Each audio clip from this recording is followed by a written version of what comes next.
Hello tout le monde, donc on se retrouve dans une nouvelle vidéo YouTube et aujourd'hui je vais vous parler de mon premier trimestre de grossesse.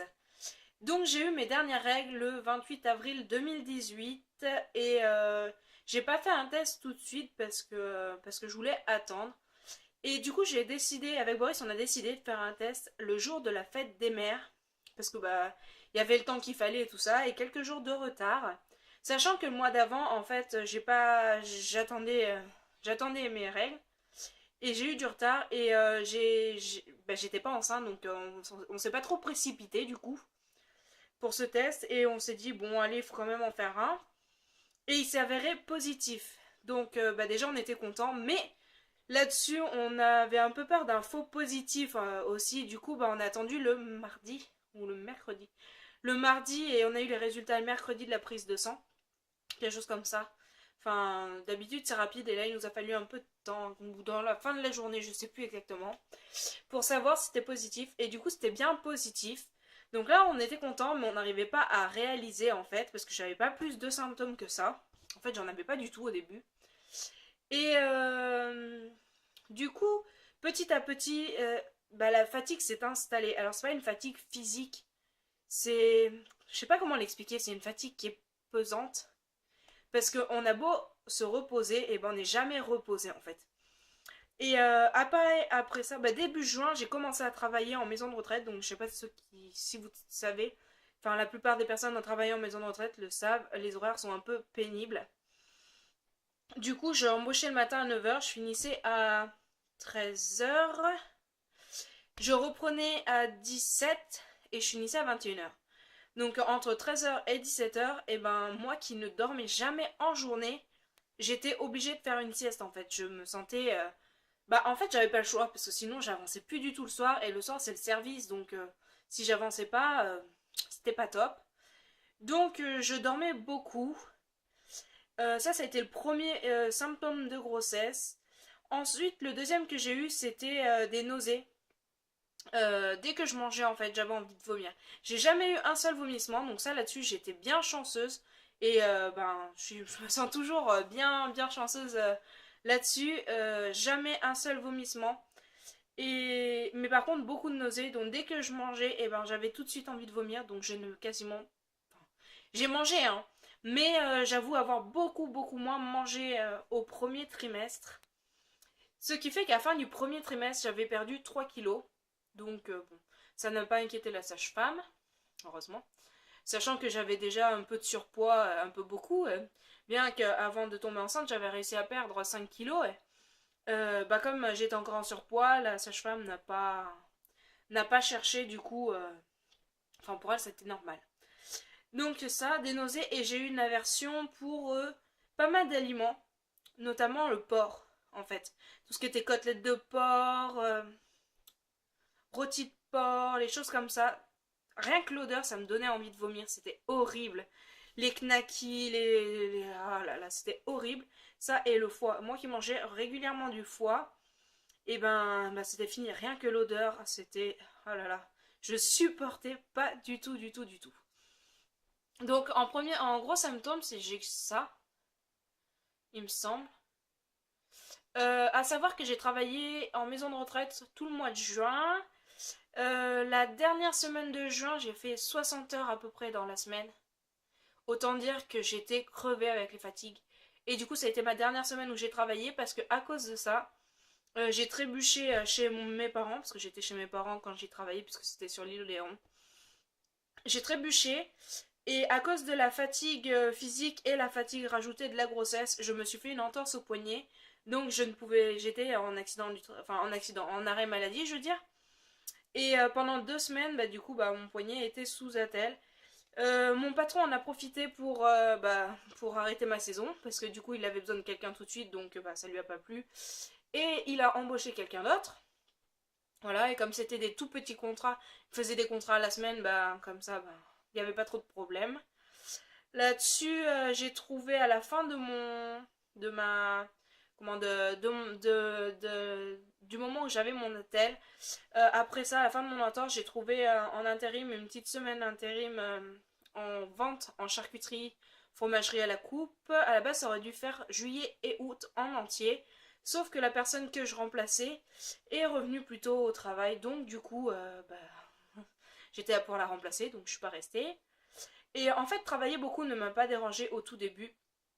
Jusqu'à ce que j'ai fait du ménage dans une maison de retraite en construction.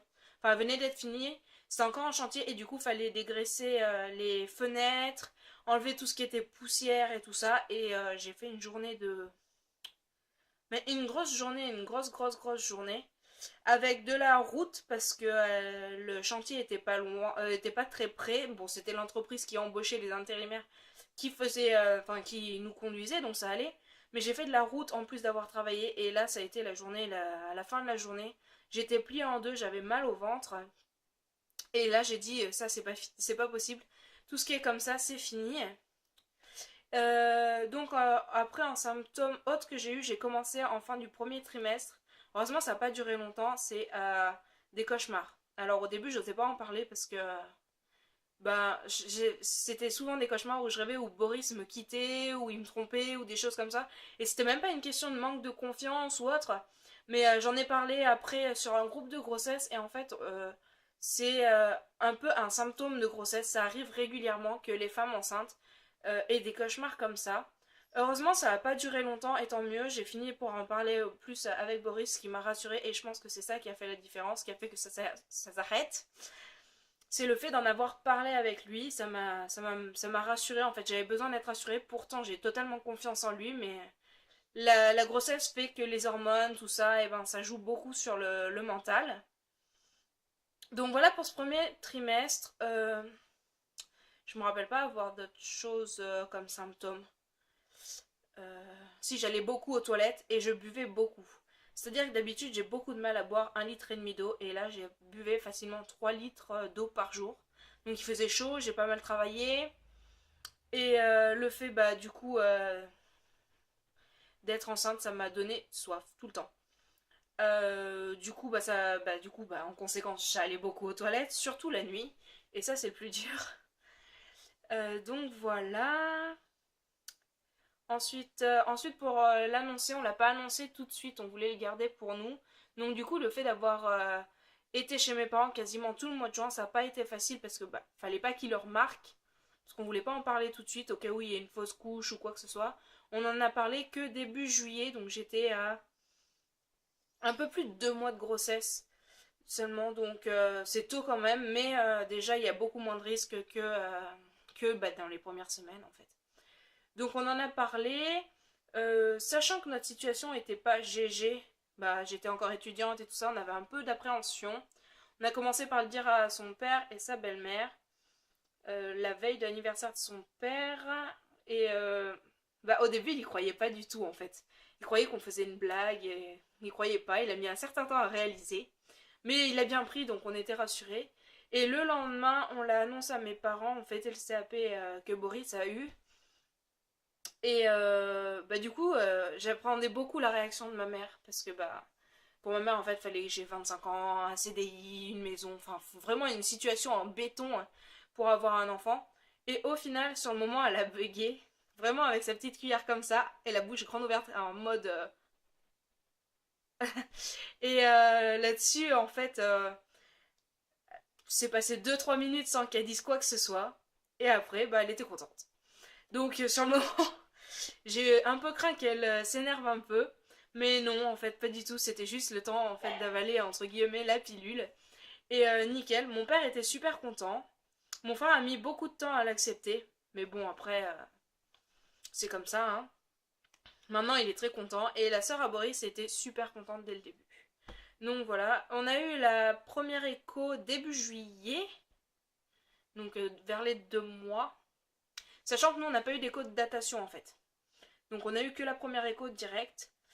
Et bébé se portait bien, il était très conciliant pour toutes les mesures, tout ça, il se montrait bien. Et directement on a pu savoir le sexe. Ce qui était étonnant, enfin d'habitude, première écho c'est très rare. Elle nous a dit l'échographe. Et du coup direct elle nous a annoncé que c'était un petit garçon. Donc on était très contents parce qu'on n'avait pas de. On n'avait pas de préférence en fait du tout. Donc on était très contents. Et on l'a annoncé du coup bah, dès qu'on l'a su, notre famille, le sexe aussi, parce on n'avait pas envie de se cacher, enfin de le garder jusqu'à la naissance en fait. Donc voilà. Et du coup, le bilan en gros de ce premier trimestre, j'ai pas eu énormément de symptômes, hormis la fatigue, les cauchemars à la fin qui sont pas restés longtemps, et l'aversion pour certains aliments avec les nausées. Hormis ça, j'ai pas eu beaucoup de symptômes. À savoir qu'avant ma grossesse, je faisais 81 kilos. J'avais déjà perdu 5 kilos, j'étais contente. Et du coup, à la fin de mon premier trimestre, j'en avais perdu 3 de plus. Donc, pour le coup, j'étais contente de ne pas prendre du poids. Mais la raison pour laquelle je prenais pas de poids, et ben, c'était moins drôle parce que du coup, c'était parce que j'étais fatiguée. Enfin, j'avais des nausées et que ça causait encore plus de fatigue. Donc voilà. Donc du coup, voilà pour ce premier trimestre. J'ai rien d'autre à dire de plus. C'est déjà pas mal. Dans l'ensemble, c'était un bon trimestre parce que j'étais pas. C'était un bon trimestre.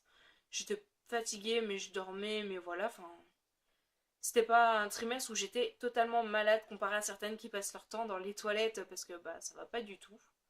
Donc je suis plutôt contente de ce trimestre et je vous raconterai mon deuxième trimestre dans une prochaine vidéo. Bye bye!